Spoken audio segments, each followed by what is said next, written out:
শওকত মোল্লা তো চ্যালেঞ্জ করছে ভাঙড় থেকে 1 লক্ষ ভোটে জিতবে। সেটা দেখা যাবে। ওর আছেটা কি ভাঙড়ে? আপনারা আজকে যারা টিএমসি এনেছিল তারা সব আয়েছে, অলরেডি ভাঙড়ে কিছুই নেই। শওকত মোল্লা যদি আপনাকে ডাকে যে আপনি আসুন, এই আমাদের ভিডিও দেখার পরে যদি ডাকে সংবর্ধনা দেয়, আপনি যাবেন? শওকত মোল্লা ডাকলে আমি যাবো কেন? কেন যাবেন না? কেন যাবো কেন?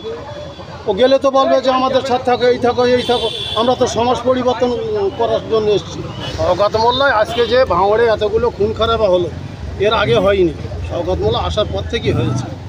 ইতিমধ্যে বিভিন্ন জায়গায় যারা অবজারভার আছে বিধায়করা, তাদের কোর কমিটি রাখা হয়েছে তৃণমূলের। ইতিমধ্যে আমরা দেখছি যে ভাঙড়ের কোর অবজারভার শওকত মোল্লা, কিন্তু কোর কমিটি থেকে শওকত মোল্লার নাম বাদ দেওয়া হয়েছে। কি বলবে? সেটা ওদের পার্টির ব্যাপার, আমরা ওটা বলতে পারবো না। ওটা যেভাবে নিয়ে যাবে সেটা ওদের ম্যাটার, আমাদের কোনো হয়েছে নাক গলাবার জায়গা নেই। তবে হ্যাঁ, মানুষের স্বার্থে যখন অপরাধ মূল্য কথা হবে, অন্যায়ভাবে কথা হবে, অবিচারী হবে, তখন আমরা তার প্রতিবাদ করব। ভাইজানের সাথে থেকে, ভাইজানের সঙ্গে থেকে আমরা প্রতিবাদ করব, এটাই আমাদের কাজ। শওকত মোল্লা তো চ্যালেঞ্জ করছে ভাঙড় থেকে 1 লক্ষ ভোটে জিতবে। সেটা দেখা যাবে। ওর আছেটা কি ভাঙড়ে?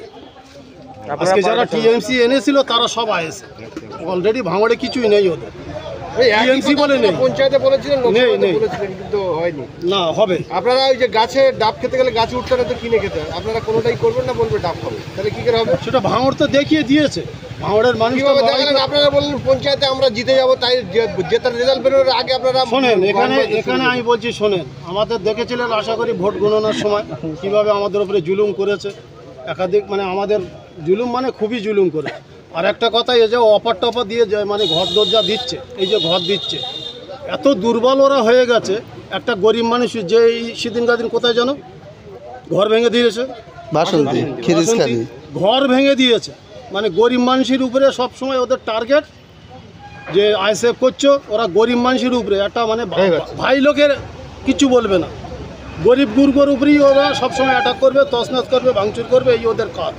এটা শুধু ভাঙড়ের মানুষ না, পুরো বাংলার মানুষ দেখছে ওদের কাণ্ড কারখানাটা। আপনারা বলছেন যে আমাদের উপরে অত্যাচার করেছে পঞ্চায়েতে, তো সেই অত্যাচার বিধানসভায়ও করবেন, তাহলে তো আপনারা তো আর পাত্তা পাবেন না। তবে আমাদের তখন একটু ভুল ছিল, আমাদের পয়েন্টটা ধরতে পারিনি।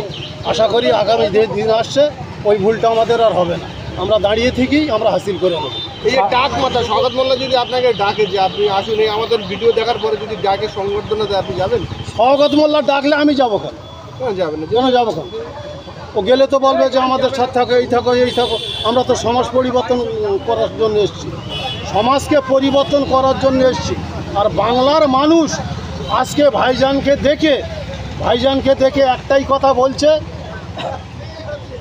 কবিতার মাধ্যমে, शायरीर माध्यमे बोलते समाज को परिवर्तन करने के लिए हम सबको लीडर बनना पड़ेगा, फिर एक अंधेरे में नूर आएगा, तू अगर शैतान है तो भाईजान जरूर आएगा। আপনারা বলছেন যে সমাজ পরিবর্তন করার জন্য আমরা এসেছি, কিন্তু আমরা দেখতে পাচ্ছি যে আইএসএফের যারা বর্তমানে নেতা নেত্রী এবং পঞ্চায়েত প্রতিনিধি জনপ্রতিনিধি হচ্ছে, তারা নিজেদের পরিবর্তন করতে হচ্ছে। ইতিমধ্যে আসমা সহ ভাঙড়ের বেশ কয়েকজন তৃণমূলে জয়েন করেছেন।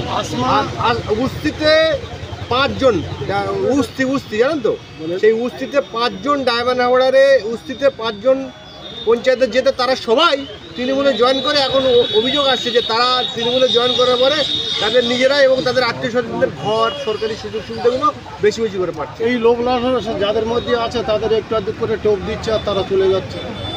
অ্যাকচুয়ালি যে মানুষের স্বার্থে রাজনীতি করা, মানুষের সাথে লড়াই করা, দাঁড়িয়ে থাকা, তো সেরকম লোক খুব কমই পাওয়া যায়।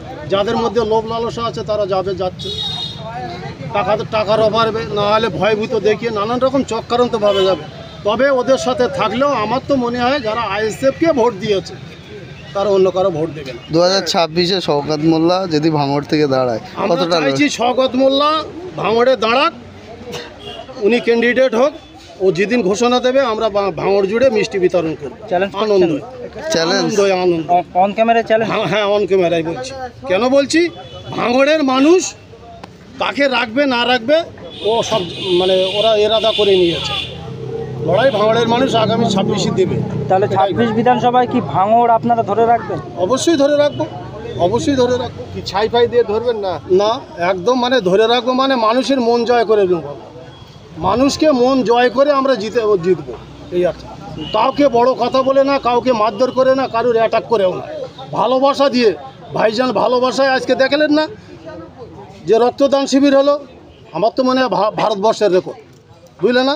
এত মানুষ যে রক্ত দিচ্ছে, মানে মন খুলে দিল খুলে, শুধু ভাইজানের ডেকে।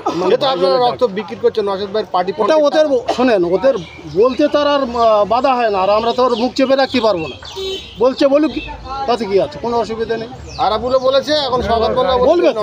শোনেন, ওই টিএমসি জায়গাগুলো তৈরি করে দিয়েছিলাম আমাদের মতন লোক, এই টিএমসি জায়গাগুলো করে দিয়েছিলাম। ওরাই আজকে ধরে এলো কোন জায়গায় আছে আপনারা জানেন, কোন জায়গায় ওরা আছে আপনারা জানেন। আরাবুল আগে টিএমসি করতেন? হ্যাঁ, আমি টিএমসি করতাম, তো টিএমসি লড়াই করে নিয়ে এসছি। তাহলে টিএমসি বর্তমানে যা অন্যায় অত্যাচার করছে, অন্যায় অত্যাচার, ভালো মানুষ পেয়েছি। বাংলার মানুষ আজকে বলছে, ইক্স মেরা মজহব है मोहब्बत मेरी ईमान, चाहे तुम कुछ भी समझो मुझसे, मैं तो यही कहती रहूँगा, मेरी जान है मेरी भाई। এই বাংলার মানুষ বলছে, শুধু আমি একা বলছি না। আরাবুল ইসলাম কি আপনাদের দলের সাথে যোগাযোগ রাখছে? ও যদি যোগাযোগ রাখতে চায়, এই আইএসএফ ওকেই পাত্তা দেবে না, এর থেকে আর কি বলবো বলে। আইএসএফই পাত্তা দেবে না, বেরিয়ে যায়। কোনো মানে দুর্নীতি লোক, নোংরা লোক আইএসএফে ঠাঁই পাবে না। আইএসএফে যারা থাকবে তারা একদম সাচ্চা ইমানদার থাকবে।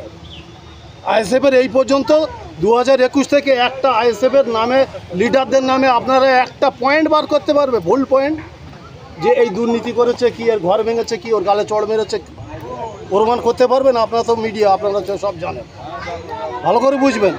ভাইজান আছে বলে ভাঙড়ের মানুষ আজকে শান্তিতে আছে, না হলে ওরা যদি এই 4 বছর থাকতো, তা ভাঙড়ের মানুষের মাথায় পা দিয়ে বেড়াতো, ওরা বেড়াতো, এটুকুনি বলতে পারি। বেশ, আপনার নাম?